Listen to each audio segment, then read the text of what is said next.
সন্তান যদি বাবাকে টাকা দেন কোরবানি দেওয়ার জন্য, তাহলে প্রথমত দেখতে হবে এই টাকাটা সন্তান বাবাকে কোন হিসাবে দিয়েছেন। একটা হলো বাবাকে কোরবানি দেওয়ার জন্য দিয়েছেন যে, "বাবা তুমি কোরবানি দাও, আমি টাকা দিলাম।" তাহলে বাবার তরফ থেকে সেই কোরবানি হবে, তার সওয়াব বাবা পাবেন। আর সন্তান বাবাকে কোরবানি করার জন্য টাকা দিয়েছেন, ভালো কাজের জন্য টাকা দিয়েছেন, সেই হিসাবে তিনি আলাদা করে আল্লাহ তাআলার কাছে এই দানের সওয়াব পাবেন।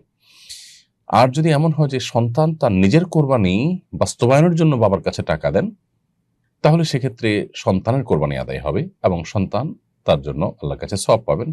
আর বাবা একটা ভালো কাজ করেছেন, সন্তানের তরফ থেকে কোরবানি বাস্তবায়ন করেছেন, একটা নেক কাজে সহযোগিতা করেছেন, সন্তানের কাজটা বাস্তবায়নের ক্ষেত্রে তিনি প্রতিনিধির ভূমিকায় অবতীর্ণ হয়েছেন, সেই জায়গা থেকে তিনি সওয়াব পাবেন ভিন্নভাবে, সেটা ভিন্ন কথা। কিন্তু কোরবানির সওয়াবটা সন্তান পাবে।